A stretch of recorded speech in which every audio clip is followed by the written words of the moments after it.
High, আমি রিয়া। আজ হুট করেই একটা সাডেন প্ল্যান হয়ে গেল।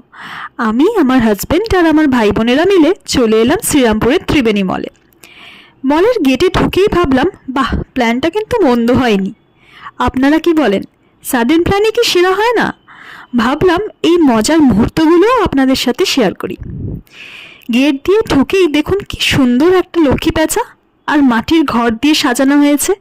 নববর্ষের এই ভাইবটা দেখে মনটা জাস্ট ভালো হয়ে গেল। মলের ভেতরে এই মাটির ওপর আলপনার কাজগুলো দেখেছেন?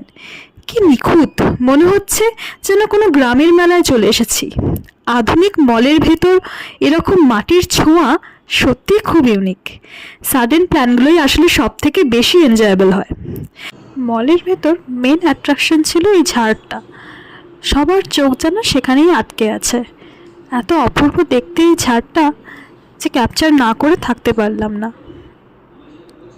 মলে ঘুরতে ঘুরতে বেশ খিদে পেয়ে যেতেই আমরা চলে এলাম চাউম্যানে।